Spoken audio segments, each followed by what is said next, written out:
Queue న్యూస్లో పనిచేయటకు senior video editors కావాలను సంప్రదించవలసిన నెంబర్లు 8688926084. ఇక అసెంబ్లీ ముందుకు కీలక బిల్లులు రేపటి నుంచి వానాకాలం సెషన్ ప్రారంభం.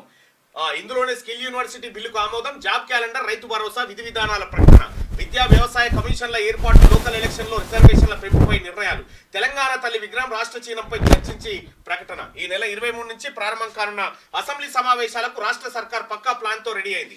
పాలనలో దూకుడుగా ఉన్న రాష్ట్ర ప్రభుత్వం ఈ అసెంబ్లీ సమావేశాల్లో కీలక బిల్లులకు ఆమోదంతో పాటు ముఖ్యమైన అంశాలపై చర్చించి కీలక నిర్ణయాలు తీసుకోనున్నది.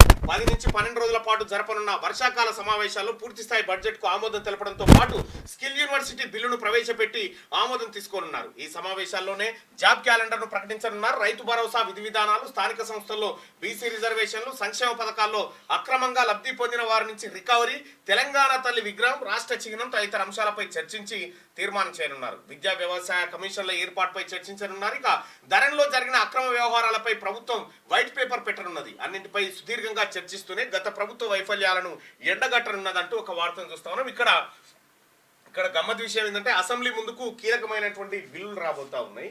ఆ బిల్లులో ప్రధానంగా విద్యా కమిషన్ అలాగే వ్యవసాయ కమిషన్ రెండింటిని ఏర్పాటు చేసేందుకు సభ తీర్మానం చేయబోతా ఉంది. రెండోది ఇక జాబ్ క్యాలెండర్ ని ఈ అసెంబ్లీ సమావేశాల్లో ఆమోదం తీసుకునే అవకాశం ఉంది. అలాగే రైతు భరోసా విధి విధానాలు ఎట్లా ఉండాలి, 5 ఎకరాలకి అన్నా 10 ఎకరాలకి అన్నా ఎంతమందికి ఇవ్వాలి, లేకపోతే వ్యవసాయం చేసే వాళ్ళకి అన్నా కౌలు రైతుల పరిస్థితి ఏందనే దానిపైన చర్చ జరగబోతా ఉంది. ఇక స్కిల్ యూనివర్సిటీని తీసుకొస్తా ఉన్నారు. వాస్తవానికి కూడా మొత్తం ఎంటైర్ భారతదేశంలో కేవలం కీలక బిల్లులను అసెంబ్లీ ముందుకు తీసుకురాబోతా ఉంది రాష్ట్ర ప్రభుత్వం. రేపటి నుంచి అసెంబ్లీ సమావేశాలు ప్రారంభం కాబోతా ఉన్నాయి. ఇక ఇందులోనే స్కిల్ యూనివర్సిటీ, అలాగే జాబ్ క్యాలెండరు, రైతు భరోసా విధి విధానాలు, విద్యా వ్యవసాయ కమిషన్ల ఏర్పాటు, లోకల్ ఎలక్షన్లో రిజర్వేషన్ల పెంపుపై నిర్ణయాలు, ఇది అత్యంత కీలకమైనటువంటి అంశం. ఇప్పుడు తెలంగాణ రాష్ట్రంలో మిగిలి ఉన్నటువంటి ఎన్నికలు లోకల్ బాడీస్ ఎలక్షన్స్ మాత్రమే మిగిలి ఉన్నాయి. అక్కడ మున్సిపాలిటీస్ కి, ఇక్కడ గ్రామ పంచాయతీలకు, ఎంపీటీసీలు, జెడ్పీటీసీలు వీళ్ళందరి ఎన్నికలు ఉన్నాయి. ఈ ఎన్నికలకు సంబంధించి కాంగ్రెస్ పార్టీ ఒక స్పష్టమైన విధానంతో ఎన్నికల మేనిఫెస్టోలో ముందుకు వచ్చింది. తెలంగాణ రాష్ట్రంలో కాంగ్రెస్ పార్టీ అధికారంలోకి వస్తే మొదటి 6 నెలల్లోనే కులగణన చేపట్టి తద్వారా 42% రిజర్వేషన్ను బీసీలకు కల్పిస్తామనేటువంటి మాటను అప్పటి కాంగ్రెస్ పార్టీ అగ్రనాయకులు రాహుల్ గాంధీ గారు కానీ, లేకపోతే ఇతర నాయకులు కానీ, ముఖ్యమంత్రి రేవంత్ రెడ్డి గారు కానీ వీళ్ళందరూ కూడా మాట ఇచ్చి మేనిఫెస్టోలో పొందుపరచడం జరిగింది. 42% రిజర్వేషన్ బీసీలకు ఇవ్వడం ద్వారా సో వాళ్ళకు మెరుగైనటువంటి అవకాశాలు కల్పించవచ్చు, ఎక్కువ అవకాశాలు ఇవ్వచ్చు అని. కానీ గతంలో కేసీఆర్ చేసినటువంటి మోసం ఏంటంటే ఒకసారి మనం పరిశీలించాలి.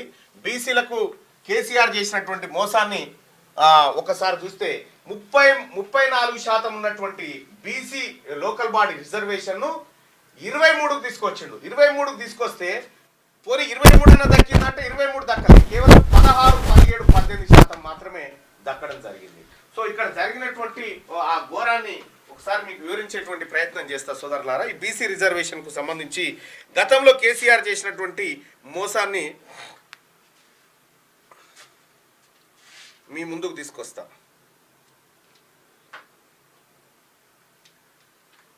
మొత్తం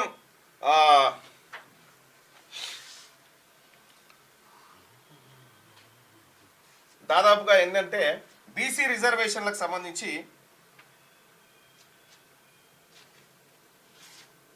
కేసీఆర్ చేసినటువంటి మోసాన్ని కనుక మనం ఒకసారి పసిగట్టగలిగితే ఈ ప్రమాదం నుంచి బీసీలను తప్పించవచ్చు అనేటువంటిది ఒక బలమైనటువంటి ఆకాంక్ష ఉంది. మొన్న ముఖ్యమంత్రి గారి ముందు కూడా ఇదే అంశాన్ని పెట్టడం జరిగింది మనమంతా.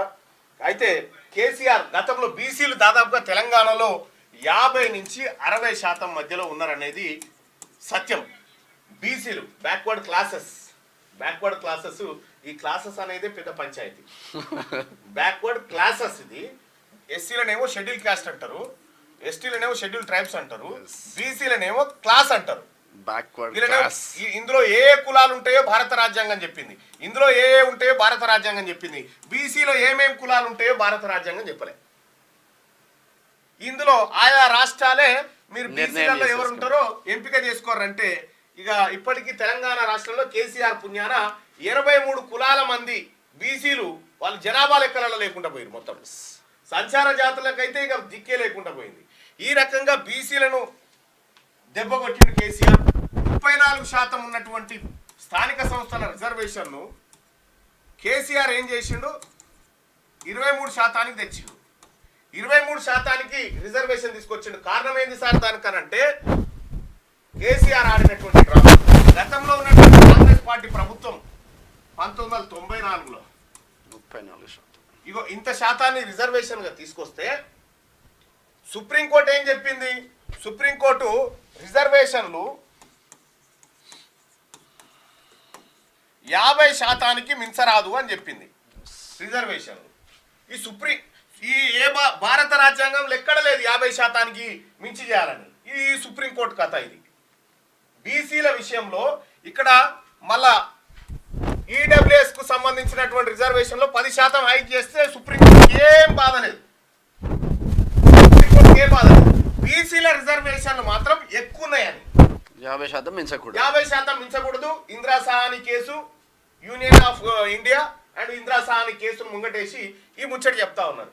వాస్తవానికి బీసీ ప్రజాప్రతినిధులారా, బీసీ సోదరులారా, జరిగినటువంటి కుట్ర ఏం జరిగిందంటే కేసీఆర్ వచ్చిన తర్వాత 34 మంది బీసీలు, ఎంపీటీసీలు, జెడ్పీటీసీలు సర్పంచ్లు అయితే ఉంటే కేసీఆర్ ఏం చేసిందంటే 23% తీసుకొచ్చిండు. పోనీ 23% అన్న దక్కిందంటే దక్కలే.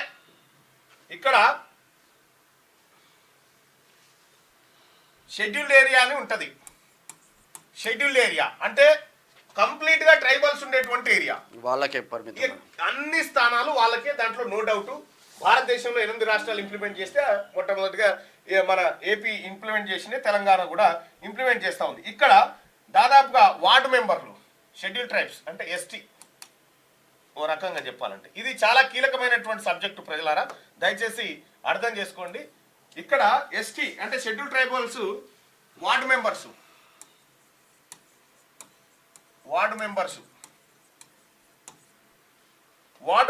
దాదాపుగా 19,384 మంది ఎస్టీలే ఉండాలిగా అంతే. ఆ ఏరియాలో దాదాపు సర్పంచులు ఎంతమంది అంటే సర్పంచులు 2,458.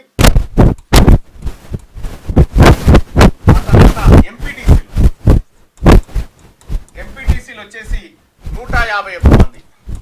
ఇవి ఫిక్సింగ్. ఇవన్నీ షెడ్యూల్డ్ ఏరియా. వాళ్ళ రిజర్వేషన్ వాళ్ళకు మాత్రమే. ఇక మిగిలిన వాటిలోంచే రిజర్వేషన్లు. ఇక మిగిలిన ఎట్లా జరిగినాయి అంటే నాన్ షెడ్యూల్ ఏరియా,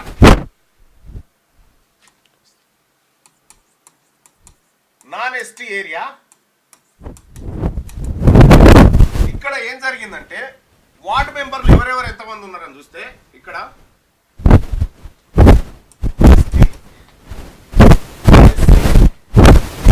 బీసీ. ఇక్కడ ఒకసారి చూస్తే వార్డు మెంబర్లు నాన్ షెడ్యూల్ ఏరియాలో మొత్తం 93,970 ఉంది. మొత్తం ఎన్ని? 93,970 ఇన్ని ఉంటే 19.46% ఏమో వార్డు మెంబర్లు ఎస్టీలు అయ్యారు. సారీ ఎస్సీలు. ఇదేమో 6.64% ఎస్టీలు అయితే 19.46% ఏమో ఎస్సీలు అయ్యారు. బీసీలు ఎంతమంది అయ్యారు అంటే 23.59%. ఇక జనరల్ తీసుకుందాం. జనరల్ సంబంధించి 50.31% మంది అయ్యారు. 50.31% మంది వార్డు మెంబర్లు మన కేసీఆర్ పుణ్యాన ఇక్కడ 34% ఉన్నటువంటి రిజర్వేషన్లు వార్డు మెంబర్లో 23% దక్కినాయి బీసీలకు. ఇక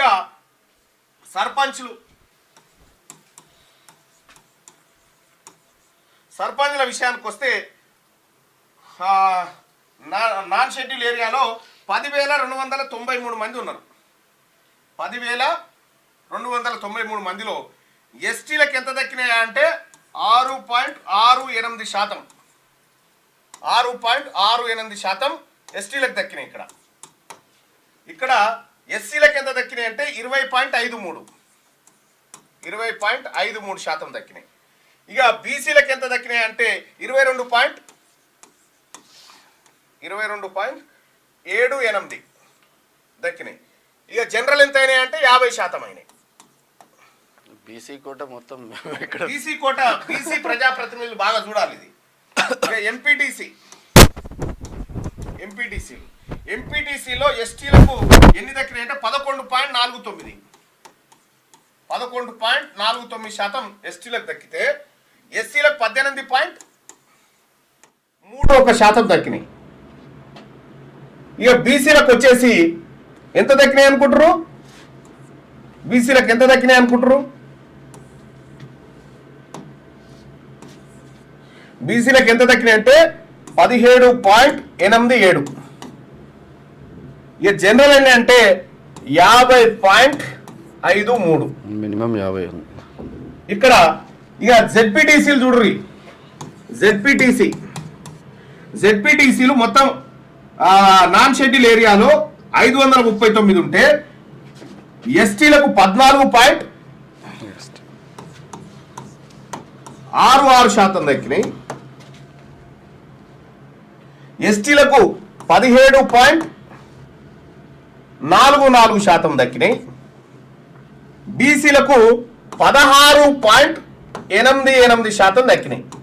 ఇక జనరల్ 51.02% దక్కినాయి. ఇక్కడ వార్డు మెంబర్లలో బీసీలకు దక్కింది 23%. సర్పంచులలో ఎస్సీలకేమో 20% దక్కినాయి, బీసీలకు 22% దక్కినాయి. ఎంపీటీసీల విషయానికి వస్తే బీసీలకు 17%, ఎస్సీలకు 18% దక్కినాయి. ఇక్కడ జెడ్పీటీసీల విషయానికి వస్తే ఎస్సీలకు 17% దక్కితే బీసీలు ఇగో ఎస్సీలతో పోటీ పడ్డారు. ఏది ఎస్టీలతో పోటీ పడ్డారు. ఇది బీసీల బతుకు. ఇది కేసీఆర్ తీసుకొచ్చిన ముఖ చిత్రం. బీసీ రిజర్వేషన్లు స్థానిక సంస్థల విషయంలో వాళ్ళు తీసుకొచ్చినటువంటి వ్యవహారం ఇది. ప్రజలారా కొద్దిగా బాగా గమనించండి. ఎందుకు ఇట్లా జరిగిందంటే 50% దాటొద్దు అని చెప్పింది ఏది సుప్రీంకోర్టు. కాబట్టి మేము కోట పెడితే మీ బీసీలలో పెడతాం తప్ప ఇంకొక చోట పెట్టాం. అయితే 50% రిజర్వేషన్ దాటొద్దు అని చెప్పింది సుప్రీంకోర్టు. ఏ రాజ్యాంగంలో లేదు 50% దాటొద్దని. కానీ జనరల్ మాత్రం 50% దాటొద్దని చెప్పిందా? మరి ఇక్కడ ఎందుకు సుప్రీంకోర్టు అడ్డుకోలే? 51.2. ఇంకా భయంకరమైన విషయం ఏంటంటే లోకల్ బాడీస్ వస్తా ఉన్నాయి కాబట్టి బీసీ ప్రజాప్రతినిధులకు నేను చెప్తా ఉన్నా. అర్బన్ ఏరియా మున్సిపాలిటీల విషయానికి వస్తే మున్సిపాలిటీలో 2849 వార్డ్స్ ఉన్నాయి.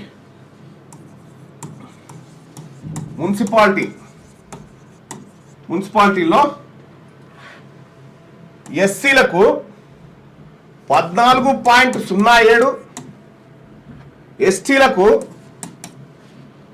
5.75, బీసీలకు ఇక్కడ మున్సిపాలిటీ ఏరియాలో ఎస్టీలు తక్కువ ఉంటారు 29.55. ఇక జనరల్ విషయానికి వస్తే 50.61. ఇవి మున్సిపాలిటీలో వార్డు సభ్యులు. మున్సిపాలిటీ వార్డులలో ఎస్సీలకు 14%, ఎస్టీలకు 5.75%, బీసీలకు 29.55% దక్కినాయి. జనరల్ 50.61% దక్కినాయి. ఇక మున్సిపల్ కార్పొరేషన్లో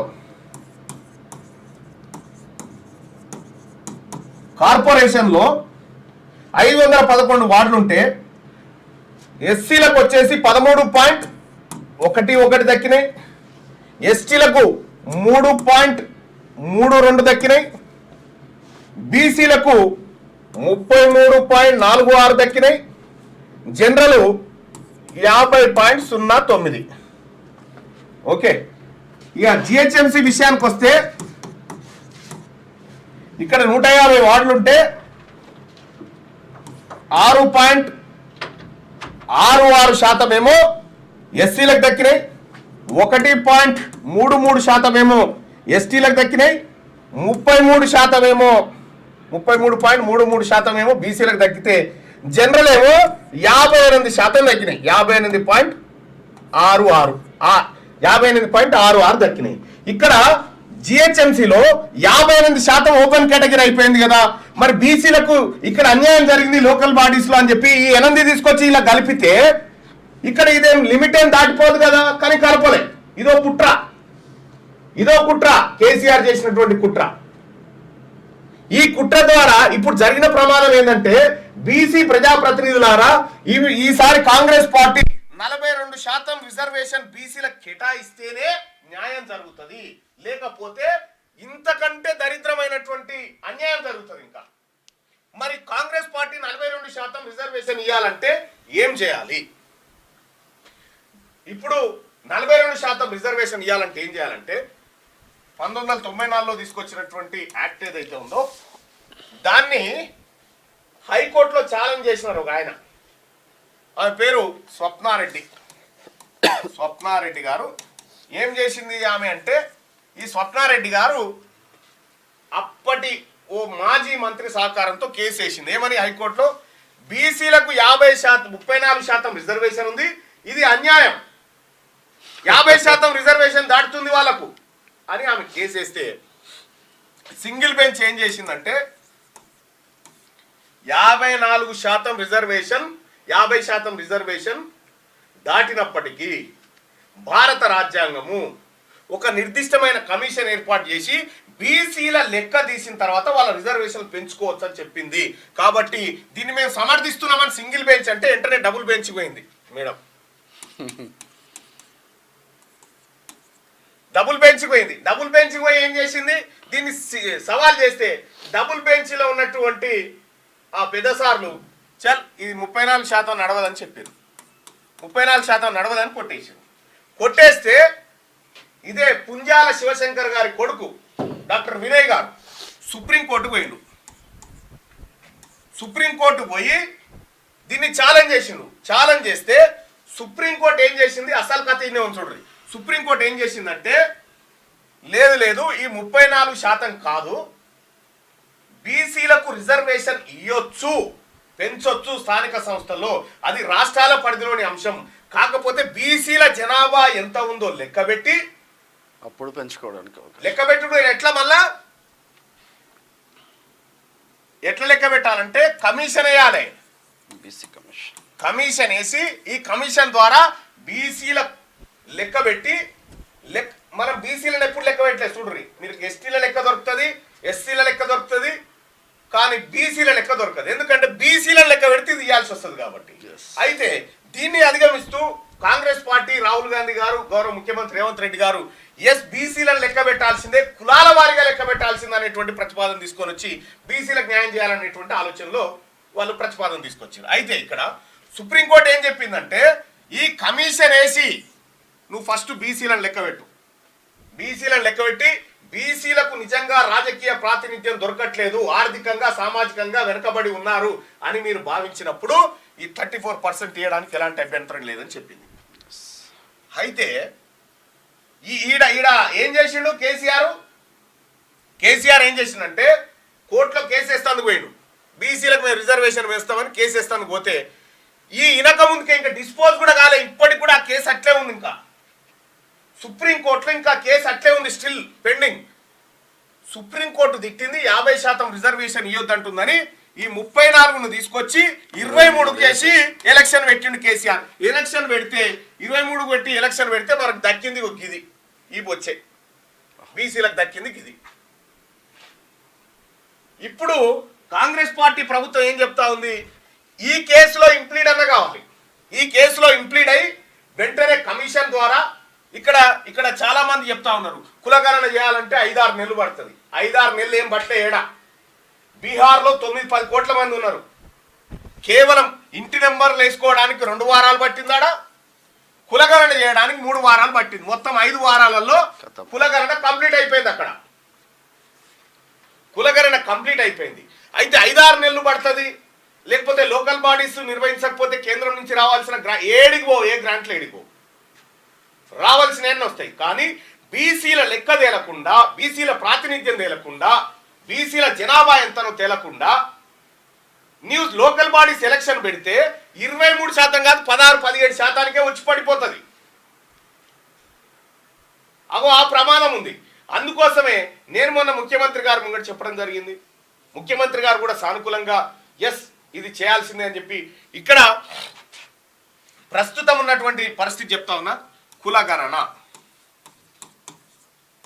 ఎవరైతే గౌరవ రాహుల్ గాంధీ గారు అలాగే రేవంత్ రెడ్డి గారు వీళ్ళందరూ కూడా కులగణన చేపడతామన్నాను. ఈ కులగణన చేపట్టడం మనకు 9-10 కోట్ల మందిని లెక్క పెడతానికే 5 వారాలు పట్టింది.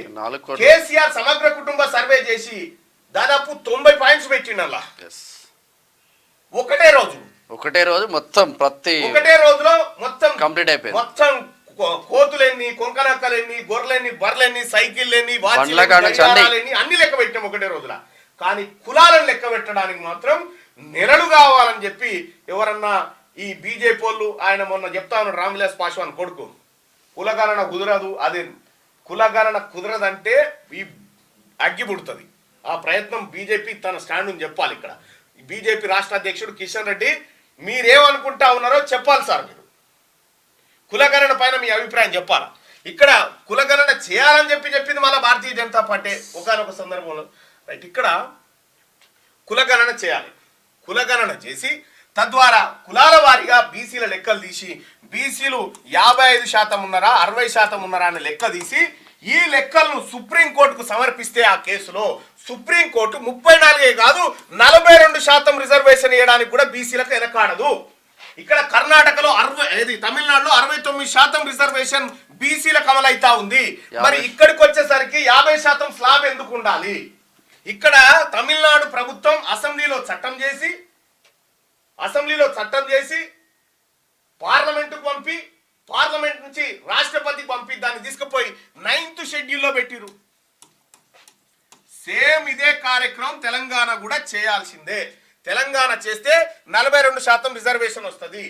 ఇక వేరే ఏ రకంగా చేసినా పార్టీల దయాదాక్షిణ్యం చేసినట్టు అవుతుంది. కాబట్టి 42% రిజర్వేషన్ బీసీలకు దక్కాల్సిందే. దక్కకపోతే రాజకీయంగా అన్యాయం జరుగుతుంది. ఈ రిజర్వేషన్ అంశాన్ని దయచేసి సోదరులారా పరిశీలించాలి. కేసీఆర్ మనల్ని 34 నుంచి 23కు పట్టుకొచ్చిండు. 23కు పట్టుకొచ్చిండు.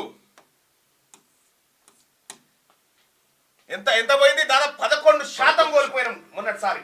111 మంది సర్పంచులు బీసీలు కాకుండా పోయారు. 111 మంది ఎంపీటీసీలు బీసీలు కాకుండా పోయారు. 111 మంది జెడ్పీటీసీలు బీసీలు కాకుండా పోయారు. కాబట్టి సోదరులారా దీనిపైన ఈ 42% అనేది చాలా ఇంపార్టెంట్. ఇది కులగణన ద్వారా సాధ్యము. అది కూడా కమిషన్ తో మాత్రమే చేయాలి. నిర్దిష్టమైన కమిషన్ ఏర్పాటు చేసి మీరు బీసీ గణన చేపట్టి మాకు ఇవ్వండి.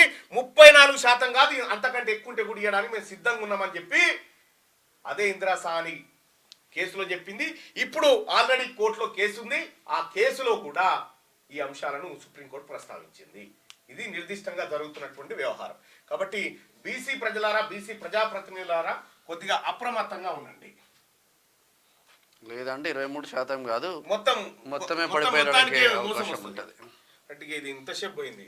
కానీ అసెంబ్లీ ముందుకు కీలక బిల్లులు రేపటి నుంచి ఇదే కదా రైట్. ఈ నెల 23 నుంచి ప్రారంభం కానున్న అసెంబ్లీ సమావేశాలకు రాష్ట్ర సర్కార్ పక్కా ప్లాన్ తో రెడీ అయింది. పాలనలో దూకుడుగా ఉన్న రాష్ట్ర ప్రభుత్వం ఈ అసెంబ్లీ సమావేశాల్లో కీలక బిల్లులకు ఆమోదంతో పాటు ముఖ్యమైన అంశాలపై చర్చించి కీలక నిర్ణయాలు తీసుకోబోతున్నది.